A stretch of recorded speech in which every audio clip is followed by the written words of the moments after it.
Business standard Hindi संपादकीय।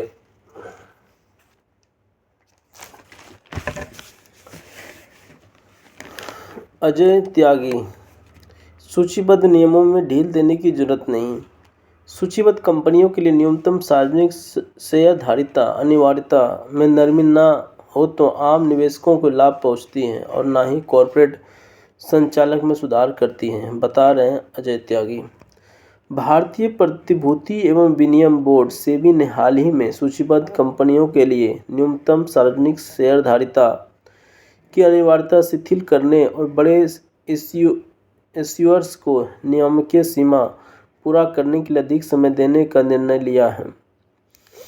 इस फैसले के उद्देश्य तथा तर्क को सार्वजनिक निवेशकों और कॉरपोरेट संचालन के दृष्टिकोण से परखा जाना चाहिए।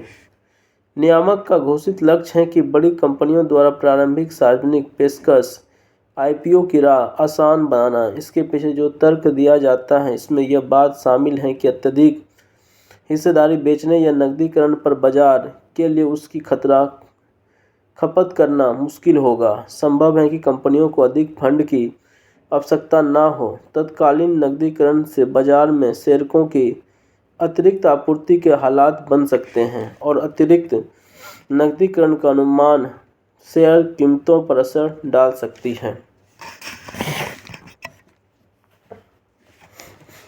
नियामक में राहत देने के लिए कंपनियों के अलग अलग श्रेणियों में बांटा जाता है। बड़ी कंपनियों के लिए इतना लचीला हो गया है कि वह सूचीबद्ध होने के समय केवल 2.5% की न्यूनतम सार्वजनिक पेशकश की अनुमति दी जाती है और न्यूनतम सार्वजनिक शेयरधारिता की 25% सीमा तक पहुंचने के लिए 10 वर्षों का लंबा समय दिया जाता है। कौन सी कंपनियां इस श्रेणी में आ सकती हैं? कुछ सरकारी कंपनियों के अलावा इसमें वही कंपनी आएगी जिसके प्रवर्तक अमीर हो और जो निजी निवेशकों तथा रणनीतिक साझेदारी से निजी निवेश के माध्यम से बड़े पैमाने पर धन जुटाने में सक्षम हो। सार्वजनिक सूचीबद्धता न केवल किसी कंपनी को बेहतर दृश्यता प्रदान करने में मदद करती है बल्कि ऐसे निवेशकों को बाहर निकालने का अवसर भी देती हैं जो आईपीओ से पहले निजी निवेशक को बढ़ावा दे सकता है। यकीनन इसका उद्देश्य एक नए फंड जुटाना नहीं हो सकता। 2.5% की सार्वजनिक पेशकश भले ही पूरी नई पूंजी हो, लेकिन एक बड़ी कंपनियों के लिए वह सागर में एक बूंद के समान है। तो फिर आईपीओ के जरिए शेयर खरीदने वाले नए निवेशकों का क्या होगा? कहा जा सकता है कि आईपीओ के रास्ते आने वाले सार्वजनिक निवेशकों के पास यह अवसर होता है कि वह हिस्सेदारी हासिल करे और सूचीबद्धता से लाभान्वित हो। इस संभावना का करीबी परीक्षण करने की आवश्यकता है। क्या एमपीएस से संबंधित नियामकीय शिथिलता इन शेयर अंशधारकों के साथ निष्पक्ष व्यवहार करती है या फिर इस बात की कोई संभावना है कि इसमें कंपनी के कारोबारी संचालन में सुधार होगा?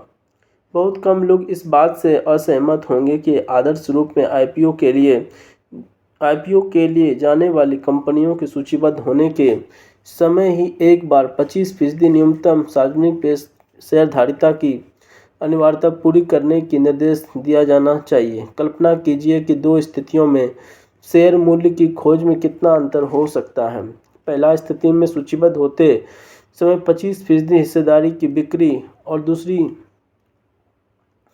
स्थिति में 2.5% हिस्सेदारी की बिक्री जिसमें 25% तक पहुंचने के लिए 10 वर्षों का समय दिया गया हो।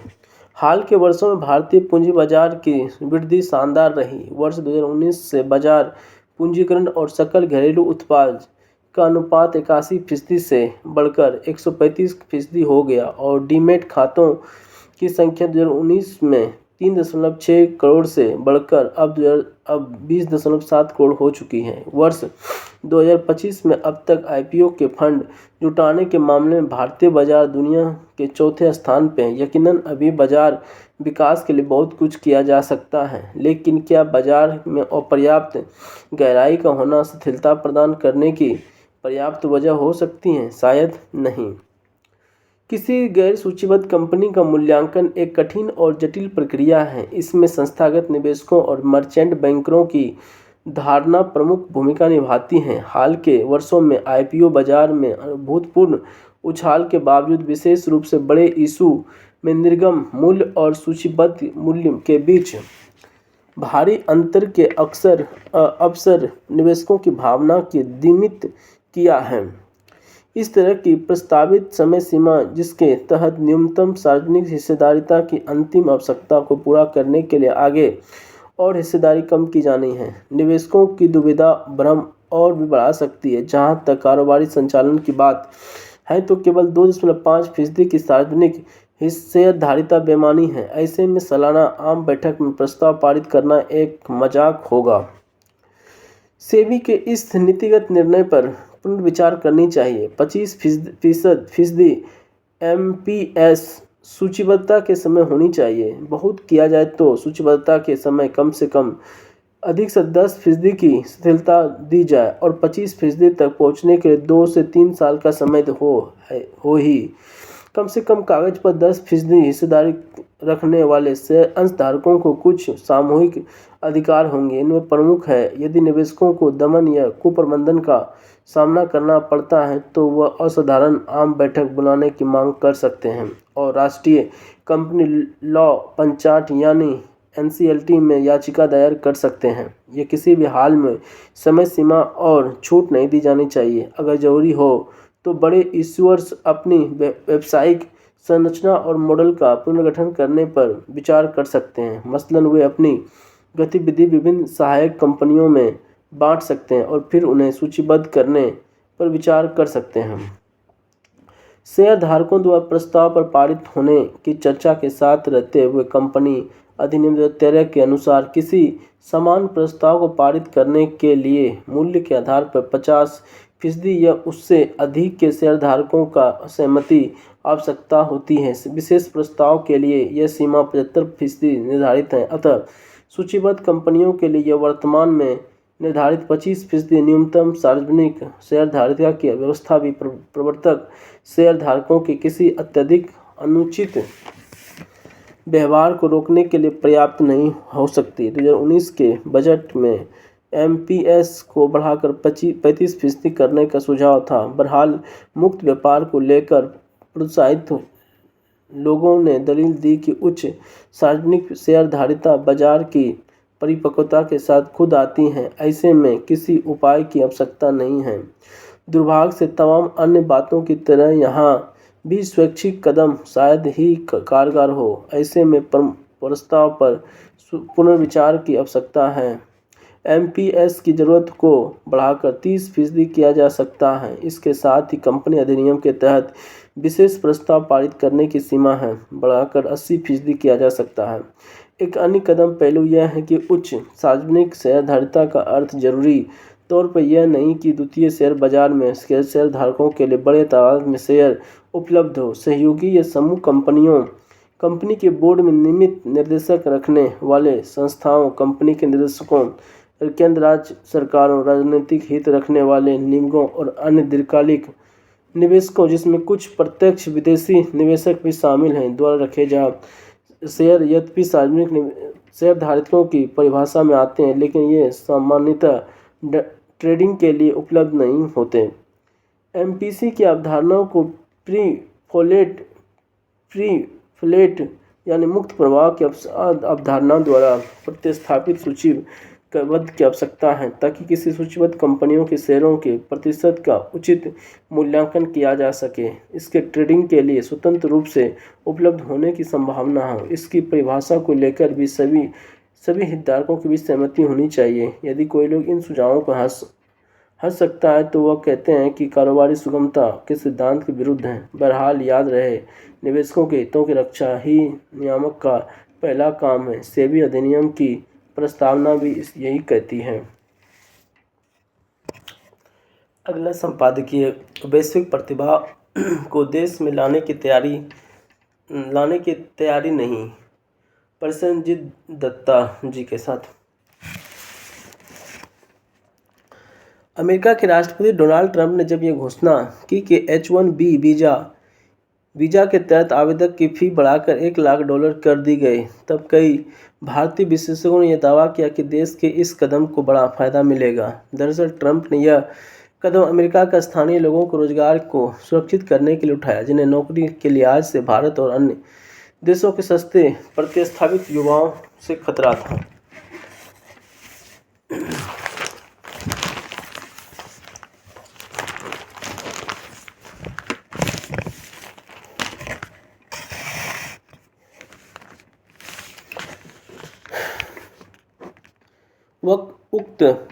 उक्त भारतीय विशेषज्ञों की धारणा थी कि वीजा शुल्क वृद्धि और विदेशी कामगारों के प्रवेश को रोकने के लिए अमेरिकी द्वारा उठाए जा रही अन्य उपायों के कारण प्रौद्योगिकी से लेकर स्वास्थ्य सेवाओं तक के क्षेत्रों में H-1B वीजा को लेकर बड़ी संख्या में भारतीय लोग देश वापस लौटेंगे और यहाँ क्षेत्रों का विकास में मददगार होंगे।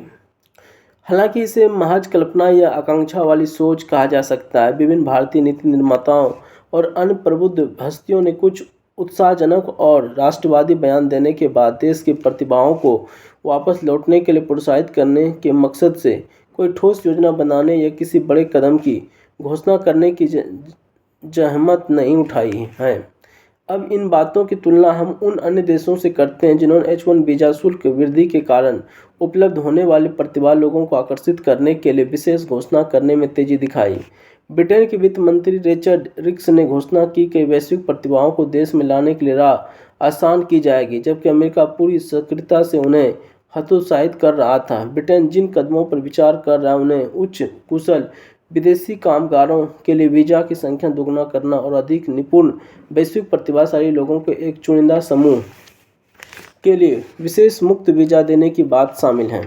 हालांकि इन कदमों के जरिए विशेष रूप से अमेरिका में H-1B वीजा पर काम कर रहे भारतीय प्रतिभाशाली लोगों को लक्षित नहीं किया गया है, लेकिन यह अमेरिका में विज्ञान, प्रौद्योगिकी, इंजीनियरिंग और गणित स्टेम क्षेत्रों में काम करने वाले कुछ भारतीयों के लिए भी आकर्षित हो सकता है जो इन विकल्पों की तलाश कर रहे हैं। वो वास्तव में जिन कदमों पर विचार किया जा रहा है वे विशेष रूप से उन लोगों के लिए नहीं है जो पहले H-1B वीजा के लिए आवेदन करने की योजना बना रहे थे। इसका उद्देश्य उन विदेशी शोधकर्ताओं और अन्य लोगों को आकर्षित करना जिन्हें ब्रिटेन अपने देश में प्रौद्योगिकी अनुसंधान के लिए बुलाना चाहता है।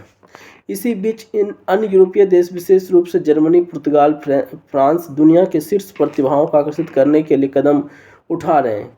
कुछ नॉर्डिक देश भी वैश्विक प्रतिभाओं को आकर्षित करने के लिए कोशिश कर रहे हैं। कई एशियाई देश भी कथित तौर पर वैश्विक प्रौद्योगिकी और अन्य प्रतिभाओं के लिए खुद को अधिक आकर्षित बनाने के लिए उपाय पर काम कर रहे हैं। चीन अब artificial intelligence, AI, quantum computing और बायोटेक सहित विज्ञान और प्रौद्योगिकी के क्षेत्र में अमेरिका का सबसे बड़ा प्रतिद्वंदी बन गया है।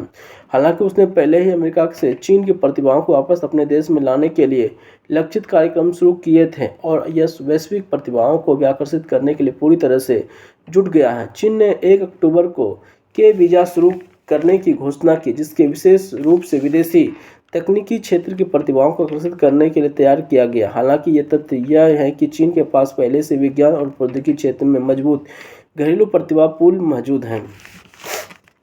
स्टेम क्षेत्र से जुड़ी प्रतिभाशाली लोगों को हतोत्साहित करने के लिए अमेरिका द्वारा H-1B वीजा फीस वृद्धि के कारण यह संभावना बढ़ी है कि भारत अन्य देशों की बड़ी संख्या में उच्च स्तरीय कुशल कामगार अब दूसरी जगहों पर अवसर की तलाश करेंगे। हालांकि भारतीय नीति निर्माता इस तथ्य को बेखबर लगते हैं कि इसका अर्थ यह बिल्कुल नहीं है कि देश की सर्वश्रेष्ठ प्रतिभा स्वचालित तरीके से देश में वापस लौट आएंगे। सरकार इस बात से बिल्कुल अनभिज्ञ है कि भारत को वैश्विक तकनीकी और अन्य प्रतिभाओं के लिए एक लोकप्रिय जगह बनाने के लिए कोई ठोस कदम उठाने की जरूरत है।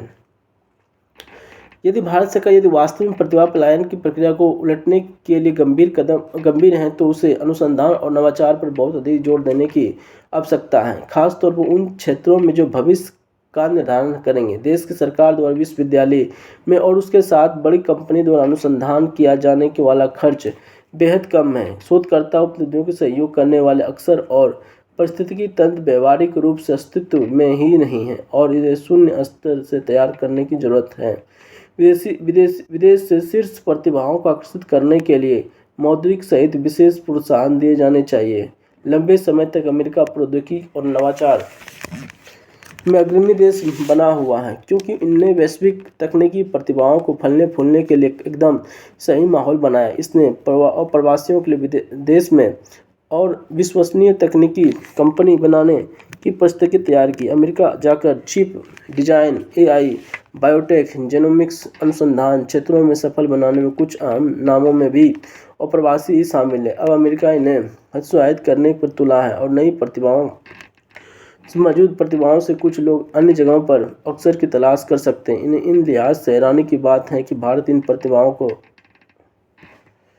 लुभाने में बहुत सक्रिय नहीं दिख रहा है। H-1B वीजा पर अमेरिका जाने वाले भारतीयों की एक बड़ी संख्या वास्तव में शीर्ष स्तर के अनुसंधान प्रतिभा नहीं होगी, बल्कि उन्हें मध्यम स्तर की परियोजना क्रियान्वयन और अन्य परिचालन भूमिका के लिए लिया जाता है। हालांकि H-1B वीजा पर कई लोग बाद में दिग्गज कंपनियों का नेतृत्व करने लगे हैं, जिनमें से सत्य नडेला एक मिसाल है। साथ ही अमेरिका में बहुत सारे प्रतिभाशाली भारतीय लोग पढ़ने के मकसद से गए। विज्ञान प्रौद्योगिकी की पढ़ाई के लिए शीर्ष विश्वविद्यालयों में गए छात्र, लेकिन वहां रुक गए। सुंदर पिचई भी इनमें से एक थे।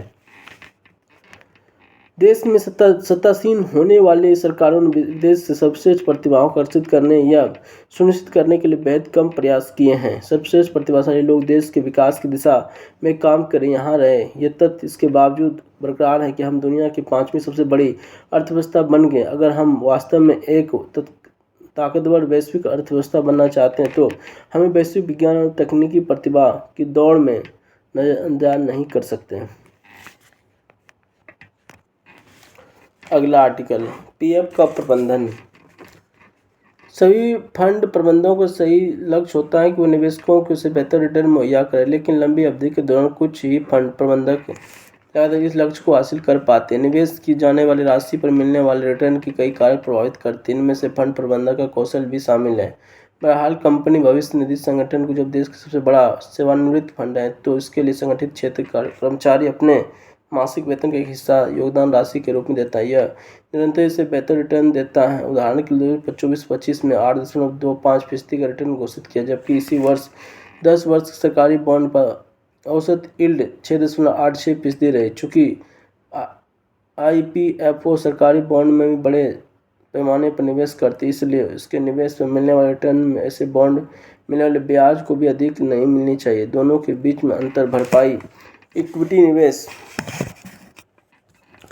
निवेश पे लाभ से पूरी होती। जाहिर है कि कोई डिकॉट मॉडल नहीं है। इक्विटी बाजार में रिटर्न डेट बाजार की तुलना में कहीं अधिक अस्थिर हैं। जैसे कि इस समाचार पत्र में इस वर्ष के आरंभ में प्रकाशित किया गया कि EPF ने भी भारतीय रिजर्व बैंक से कहा कि उसकी निवेश रणनीति और फंड प्रबंधन व्यवहार की समीक्षा करे। इसके अलावा भी कुछ सुझाव मांगे थे। FPO सेवानिवृत्त फंड के प्रबंधक के अलावा कई अन्य संस्थाओं द्वारा ऐसे निवेश नियमन की करता जो एक तरह के हितों का टकराव उत्पन्न करता है। जानकारी के मुताबिक रिजर्व बैंक ने कई अनुशंसा की, जिनमें से आधुनिक पोर्टफोलियो का प्रबंधन व्यवहार को अपनाना भी शामिल है। FPO ने अब निर्णय लिया कि वह रिजर्व बैंक की अनुशंसाओं के अध्ययन के लिए एक समिति गठित करेगा। समिति रिजर्व बैंक के प्रतिनिधियों के अलावा वित्त मंत्रालय और श्रम एवं रोजगार मंत्रालय के प्रतिनिधि शामिल होंगे तथा अनुमान है कि अगले वित्त वर्ष में से सुझावों को लागू किया जाएगा।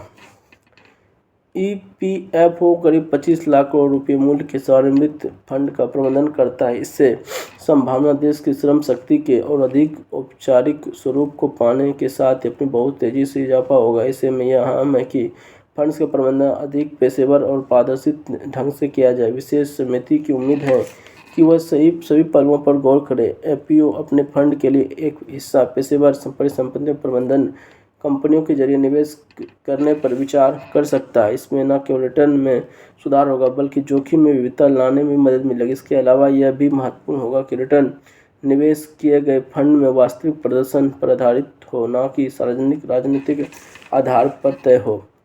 EPFO को अपने अंशधारकों से यह स्पष्ट रूप से बताना होगा कि निवेश पर मिलने वाले रिटर्न बाजार की परिसंपत्तियों पर निर्भर करते हैं और इनमें उतार चढ़ाव हो सकता है। चूँकि EPFO सेवानिवृत्त के धन का प्रबंधन करते हैं, इसलिए उसमें अपेक्षा की जाती है वह लंबे समय तक स्थिर रिटर्न प्रदान करे। इसी कारण यह मुख्य रूप से ऋण साधनों, विशेष रूप से सरकारी प्रतिभूतियों में निवेश करता है। चूँकि यह दीर्घकालिक रूप से धन का प्रबंधन करता है, इसलिए वह अपेक्षाकृत अधिक रिटर्न देने वाले दीर्घकालिक बॉन्ड में भी निवेश करता है। रिटर्न सुधारने के उद्देश्य से यह अपने कोष का एक छोटा हिस्सा सूचकांक निधियों के माध्यम से इक्विटी में भी निवेश कर रहा है। इक्विटी निवेश में दीर्घकालिक नजरिया अपनाना चाहिए। केवल इसी कारण से निवेशकों को निश्चित रिटर्न के लिए लाभ बुक नहीं किया जा सकता है, लंबे समय तक बनाए रखना संभव नहीं। इसके बजाय एफपीओ को अपने अंशधारकों की इक्विटी घटक चुनने का विकल्प दे सकता है। ऐसे विकल्पों का उद्देश्य साथ ही डिजाइन किया जा सकता है दीर्घकालिक स्थिरता के साथ रिटर्न में सुधार हो सके। अंशधारकों को व्यापक शर्तों के तहत विकल्पों के बीच परिवर्तन की सुविधा भी दी जाए। कुल मिलाकर यह तथ्य है कि एफपीओ को आरबीआई के सुझाव मांगे ये दर्शाता है कि निधियों में प्रबंधन के तरीके में सुधार की आवश्यकता और इच्छा दोनों मौजूद है। ऐसी पारदर्शिता बढ़ाना, परिवेश पेशेवर निधि प्रबंधन को बढ़ावा देना और दीर्घकालिक रिटर्न को बेहतर बनाने के उद्देश्य से बदलावों को लागू किया जाना चाहिए।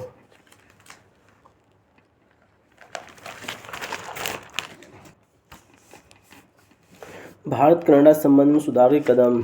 आपका पक्ष। कनाडा के विदेश मंत्री अनिता आनंद भारत की यात्रा पर आई और पिछले साल दोनों के बीच उत्पन्न हुए तनाव को कम करने के प्रयास से पिछले साल कनाडा खालिस्तानी समर्थन की हत्या भारत की राजनीतिक जानकारी होने का आरोप लगाया। इस मामले में हाल में तुल पकड़ा और अंतर्राष्ट्रीय स्तर पर भारत की जवाब देना पड़ा। भारत ने इस मामले पर किसी प्रकार की संलिप्तता से इनकार कर दिया। भारत ने कनाडा के राजनयिकों को वापस भेज दिया तथा कनाडा ने भी भारतीय राजनयिकों को वापस भेज दिया। कनाडा के तत्कालीन प्रधानमंत्री जस्टिन ट्रूडो ने भारत के खिलाफ अंतर्राष्ट्रीय स्तर पर पुरजोर आवाज उठाई। अब करीब एक साल बाद भारत और कनाडा के बीच संबंधों में सुधार हुआ। दोनों पक्षीय व्यापार अन्य समझौते पर सहमत हुए। कनाडा के भारतीय की संख्या काफ़ी अधिक होने में भारत कनाडा से रिश्तों में अनदेखी नहीं कर सकता, मगर कनाडा खालिस्तानी समर्थकों को पनाह दे रहा है। कनाडा में मंदिरों में हमले किए जाने की घटना भी थी। भारत को इन घटनाओं को भुलाने नहीं बल्कि कनाडा को भी याद दिलाने की आवश्यकता है। अगर कनाडा भारत से बेहतर संबंध रखना चाहता है तो उसे भारत के खिलाफ पनपने वाले खालिस्तानी समर्थकों को लगाम लगाने तथा ऐसी मानसिकता को खत्म करने की आवश्यकता है। भारत ऐसे किसी देश के साथ बेहतर संबंध नहीं बनाना चाहेगा जहां भारत के खिलाफ साजिश रची जा रही हो। यह बात कनाडा के वर्तमान प्रधानमंत्री मार्क कार्नी को समझने की आवश्यकता है। सर्द मौसम के साथ प्रदूषण की दस्तक। उत्तर भारत सहित दिल्ली एनसीआर में मौसम के वातावरण महसूस किया जा रहा है। ठंड के दस्तक के साथ वायु प्रदूषण का स्तर भी तेजी से बढ़ रहा है। दिल्ली के पिछले 2-3 दिनों में तापमान गिरने के साथ वायु गुणवत्ता सूचकांक 200 से 300 पीएम तक पहुंच चुका है। अगले सप्ताह दिवाली पटाखे जलाने के बाद का प्रदूषण खतरनाक स्तर पहुंच सकता है। विगत दिनों करवा चौथ में भी दिल्ली के विभिन्न क्षेत्रों में कुछ पटाखे जलाए गए, जिससे प्रदूषण का स्तर भी बढ़ गया। प्रदूषण बढ़ने के साथ ही विभिन्न चरणों में गैप लागू किया जा सकता है। दिल्ली में फिलहाल गैप लागू है। इस गैप लागू प्रदूषण के स्तर को कम बनाए रखने के लिए सरकार समाज के लोगों को अभी तक कदम उठाने की आवश्यकता है। सरकार को प्रदूषण रोकने के लिए सारे इंतजाम फौरन लागू कर देने चाहिए। सड़कों पर भी पानी की बौछार के साथ साथ विभिन्न स्थानों पर लगाए गए फिल्टर को शुरू कर देना चाहिए। सार्वजनिक स्थानों पर रात में कूड़ा जलाने वालों की निगरानी रखा जाना चाहिए। कार्रवाई करने की जरूरत है। लोगों को अपने वाहनों के बजाय सार्वजनिक परिवहन का इस्तेमाल करना चाहिए, क्योंकि वाहन के कारण भी प्रदूषण बढ़ता है।